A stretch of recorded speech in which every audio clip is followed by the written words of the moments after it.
I'll answer your questions as best as I can. If I don't know the answer, I'll just say I don't know. So what I think happens to America is the question. I think what's going to happen to America going forward, and again, this is my opinion, things could change. I don't know what God's got in store. I think America's been given a chance for revival over and over again, a chance to repent over and over again. But I think that, and I wrote in a blog, if any of you want to check out my blogs that I started last March, they are still on discipleshipgroup.com. You can look under my blogs. And I addressed a few series called The Judgment, When God Judges Nations. And when we look in the Old Testament, we see nation after nation after nation being judged. And I always had felt that when America gets to the place where there's a one-party system, one-party rule, and there's just no going back, I see it as God judging America. Do we all deserve it? No. It's called collateral damage for the righteous. But when the way of a nation goes totally away from God completely, and the entire society is inundated from kindergarten up through college with socialistic ideas, which is all humanistic, and everything that's being taught and trained in our kids now, the generation that's emerging based on what they have been taught pretty much sets the stage for what the country's going to look like. We're like the remnant, the people in my age category. I grew up in the 50s. I grew up, when America still had a really strong conservative position.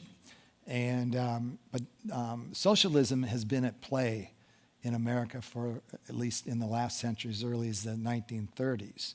And I've done a lot. I mean, I am up in my understanding of how the government works. I've always been. I'm always fascinated by it.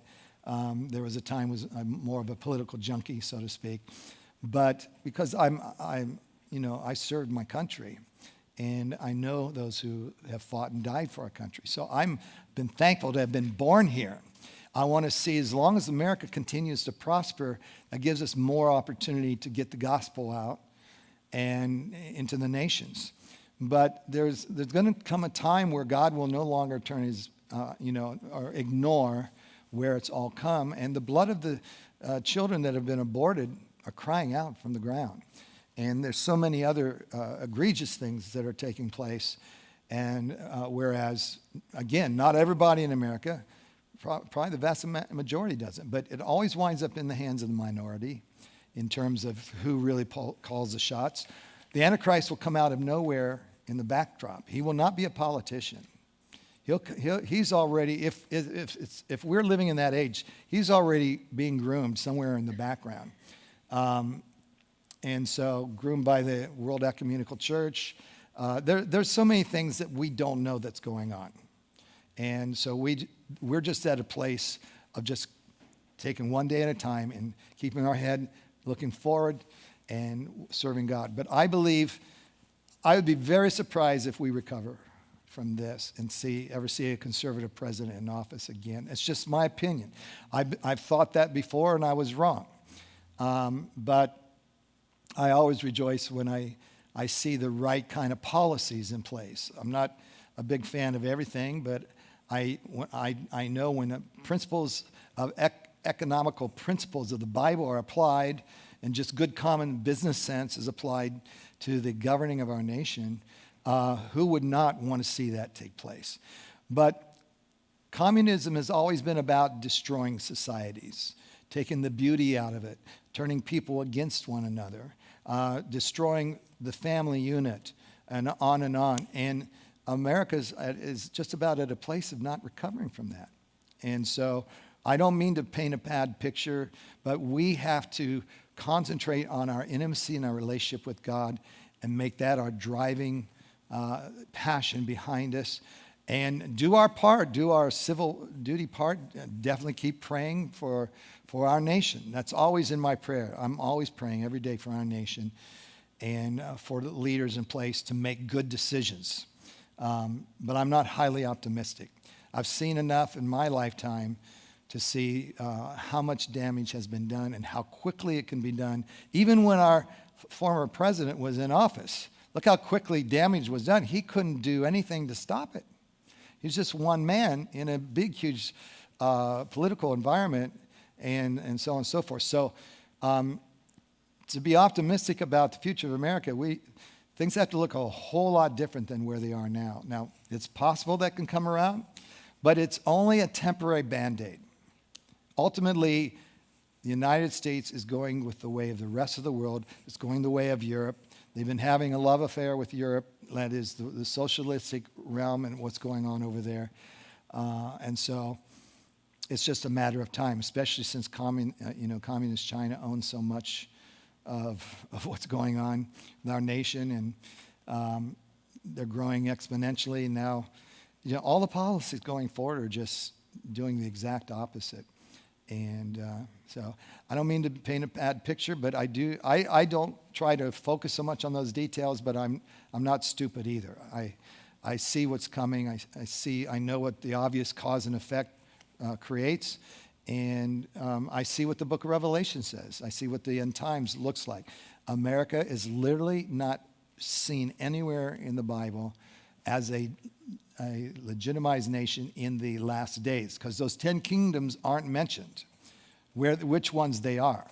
And I have a theory that I present in my book, but I believe that they are going to be the strongest industrialized, tech-wise or whatever, commerce-wise countries, which with sub-countries underneath them drawing from the commercial strength of that country.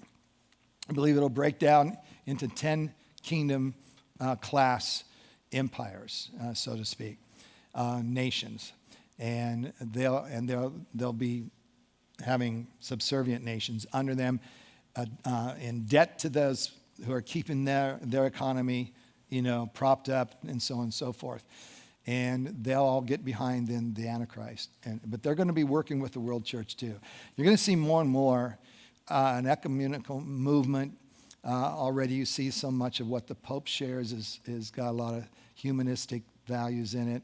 And it's just where it's going. So I just see where it's going, and there's no mention of the United States. And that's why I'm as much politically active as what's the situation is now, doing my duty to vote for who I believe is best. I don't believe to abdicate that. Just because I think we're in the end times doesn't mean that I absolve myself of my citizenship, my civil responsibility in this country. Because that's just, so important. I have to honor those who died for my freedom. I have to. And that's the best way I can. And so, but I don't lose my joy over the outcome. All right? I know that was a lot to say, but I try to stay away from politics as much as possible. Yes, Pam. Will Christians receive the mark of the beast? And if they do, what happens? If Christians receive the mark of the beast, they will have already fallen away from the Lord. They have already been predisposed towards that, and for them it'll be about survival, and they'll just follow the crowd and take the mark. And once they do, they will have forfeited their salvation completely and basically become demon-possessed fully at that time. Yeah, it is scary. Yeah. Yes? What you were just talking about previously, do you think it might happen in our lifetime? I believe it could. Yeah.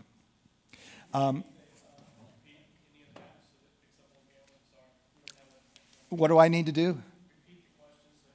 Okay, yes. Will Christians receive the mark of the beast? And if they do, will they lose their salvation? Yeah. Will Christians receive the mark of the beast? And if they do, will they lose their salvation? Yes. My answer to that was yes. And I think I repeated your question, right? Okay. All right. So, your question again? My question was, do you think that what you previously talked about will be happening possibly in our lifetime? Yeah. What I just talked about in a little while about the kingdoms, about politics, and so on and so forth, do I believe that's going to happen, could happen in our lifetime?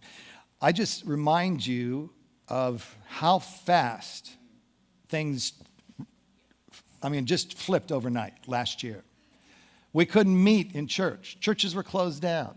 It just took one pandemic to do that, to give the government the self-taken authority unconstitutionally to remove our rights from us. And so as quickly as that turned around, and also what happened and where we are today, where can we, that's why I say we can no longer have confidence in the arm of flesh in that sense, in the political sense, because there's too much water under the bridge. All these illegals that are pouring into the country is nothing more than just packing the voting system in the same way they're trying to pack the courts now. And so it's going to turn, as if we continue to go in the direction we're going, and you can see how fast things are happening even now, we pretty much are going to lose a one-party system. A two-party system. It's probably, it's actually just about virtually non-existent right now. And so as long as I've lived, I've never seen anything like this in our country ever. Everything's being rewritten. History's being rewritten. Everybody's being predisposed to accept and embrace what's coming. Totally. They're being predisposed to embrace government handouts. That's socialism. Everybody's being preconditioned for the coming of the Antichrist, because he's just amplifying all that we're seeing happening microcosmically here in the United States. He will build off of, because once the United States crumbles, socialism, there's nothing holding back socialism taking over the world. So I know a lot of people who are Christians who are just very angry that we don't take a stand for America. Yeah.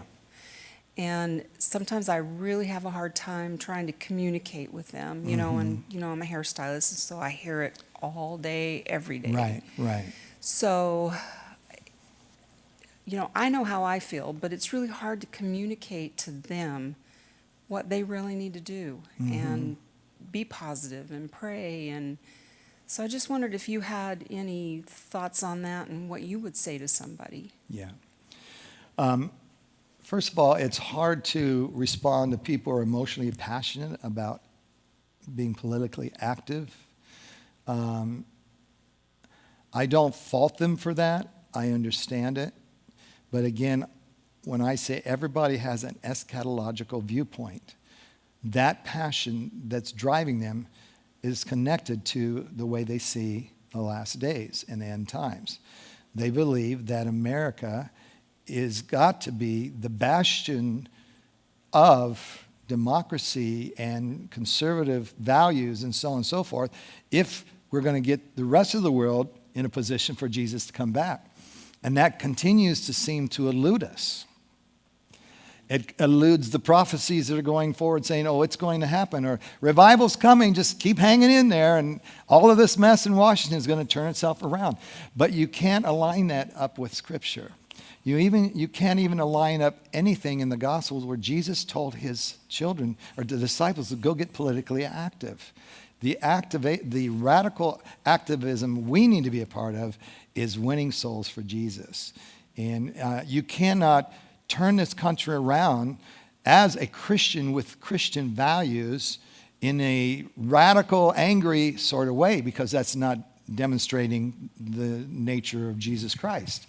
That's why conservatives are taken advantage of, because mostly they're Christian, and they're not going to play the same kind of no rules, no holds barred game that the other side plays. That's why they keep getting beaten, because we are being more passive and wanting to do it the right way because of our Christian values underlying that. But when it's not happening like we want to, we get angry and want to just take the bull by the horns and do something and wake up the church. Don't you see what's happening? Our rights are going to be taken away. We can't meet at church anymore. Well, let's go back to the first 300 years. They couldn't meet in church buildings either. They lived their entire life through a totalitarian regime with no Christian rights or freedom. So we aren't here to make the government better. We are here to be light and salt in the earth and let God rule and reign, take care of what's going to happen. He sets up kings and he puts them down. Over and over again, we see God sets them up and he brings them down. Was Donald Trump set up? Yes. Was someone else set up after him? Yeah. God allowed it. I'm not saying that he did all the, hand puppet thing stuff. I'm just saying God's got a bigger picture. He's got a bigger end game in mind than our little, peek hole window of what we want to see keep our lives happy here in America in a westernized Christianity. Mm-hmm. That was kind of a mouthful. I'm sorry. That's good, but I do have just one little other question, and this just comes straight from me. Yeah. If the end result is to become one world government, why do we fight it so much to become a socialist country? You know what I mean? Because we do. Because is it because we don't want to give up our freedoms and everything that we've known? Yes, it is precisely that. I don't want to see it happen. Nobody wants to see socialism take over, but it has, and it's happening at a very rapid pace. Does that mean we just lay down and let it happen? What are we going to do as one person to stop it? That's only something God can stop. Yeah. Now, it doesn't mean that we take ourselves completely out of the equation. Each Christian might have a different calling in their lives. Some may be called by God to play their part in being, politically active in a passive way, or whether through intercession or whatever. God knows the bigger picture. I'm just saying that if we get so politically active that it disrupts our entire emotional being and we're angry about it, then we become no better in our activism in what we plan to do to fight them than to start picking up arms and going to battle for a second civil war around the corner. Christians fought in the first civil war of this nation, and that's why there's such a division in the church right now, that because our focus is more on the city set on a hill that Ronald Reagan referred to as the American, the exceptionalism of America. Man, I love the exceptionalism of America. We became what we did because of God's principles, and we applied those, and we honored God. But the day has come for so many nations preceding us where there's a beginning and there's an end, because everything goes by way of the second law of thermodynamics, which means everything starts up here at peak performance and gradually declines and disintegrates. And that's one of the great writers I have it in my book, a writing where democracy has a lifespan. Until the people, the lifespan begins to cease when people begin to figure out that they can get money out of the government pocket and start voting people in that will give it to them. That's when democracy, our true republic, begins to cease to exist, and its lifespan is going to, go away. So that's what we're up against. That's what we're fighting. We're fighting the God of this world, and I think that I would rather put my emotional energy into winning souls for Christ and discipling them, because that's what's going to be remembered when he comes. That's not, the other is wood, hay, and straw. I want to focus on the gold, silver, and precious stone. It may have its value momentarily, but not from an eternal vantage point. If that makes sense. Yeah. Okay. Yeah. Hey, Jay.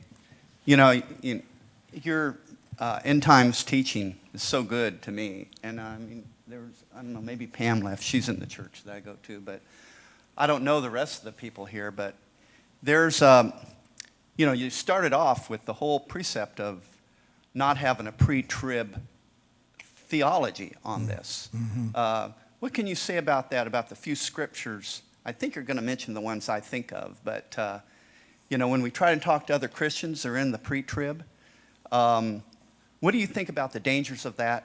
And what do you think about a few scriptures that are key to maybe help people that are Christians that try and minister to other Christians about how to look at this more from a post-trib type theology, basically what you've presented? And you've not been dogmatic. You've been very concise and You know how much I love your teachings, but so I know I'm almost like a plant, but I'm not. But would you like to share a couple thoughts on that? Yes. When talking to people that, just about every Christian that you may come in contact with, if they've been around for any long amount of time, there are so many really godly men out there that believe in the pre-trib, and that doesn't make them any less godly. It doesn't make them, any better, any less than me, in my opinion. But I believe that the danger in believing that is that you're setting people up to be disillusioned when it all comes crashing down. And just like the people that were taught and shown by many popular prophets out there and teachers out there, all of them like a chorus saying, our president's going to get a second term, and they're prophesying, thus saith the Lord. And look how delusioned everybody, all the Christians were when that didn't happen. Don't you believe the prophets kind of thing. And so I would rather teach what I'm teaching, even though just from the standpoint I really believe what I'm teaching, but I would rather prepare people for this and be wrong than to prepare them for the pre-trib. Because if that's wrong, then I didn't get them prepared. I'd rather scare you into being ready than to lull you into sleep for the rapture that's going to take care of everything. That's like the government's going to take care of everything. And so I gave you Daniel's 7-week prophecy because that's where the 7-year tribulation thing. I also gave you the history of where it came from, Margaret MacDonald, in the Countdown to Eternity book. And so, I don't have any really quick answer for that because people believe, they're going to believe what they want to believe. And unless they are open to being teachable, I'm not going to try to cram anything I believe down their throat and just offer what my best understanding on the subject and see if they'll take the bait, and extend the conversation. The takeaway I get from you over the few years that I've been studying all this and off and on, and from the background we had in Common Church up in Alaska, is 2 Thessalonians 2, very powerful, where Paul talks about as to the day of the coming of our Lord. Yeah. And how that day shall not come unless there come a great falling away first. That's right. And that man of perdition is first revealed. And you also bring out the in your timeline thing, how Jesus comes to destroy that man of perdition at the last trump. Exactly. These are key things. Yeah. I would hope that Christians could get a hold of your teaching and kind of get that as a prelim to why we should go for more of the post-trib than the pre-trib. I see the pastors on TV always talking about pre-trib. Anytime now. I think it's setting them up for a fall. Yeah. And anyway, that's why I kind of, and I asked you about the Ezekiel 38, 39, and you pointed out probably before so much of this comes out. But it will be a key thing to kind of be part of like this pandemic thing. Yeah. Is a thing of the Antichrist, spirit of the Antichrist, moving us closer, and there's going to be birth pangs. It's coming closer and closer. Right. We see that Ezekiel 38 happen, which could very well happen with Biden wanting to open up the nuclear arms thing to Iran. Yeah. That's going to show us how more concentrated the time's getting to the coming of the end, too. Yeah, because Ezekiel 38, under Trump's administration term, would not have happened because he would have been there in a heartbeat. But it means that the United States, in Ezekiel 38, 39, the United States does not come to the defense of Israel in Ezekiel 38, 39. Nobody does. She's on her own. Yeah. And here we're set up for that right now. And we are set up for that right now. Yeah.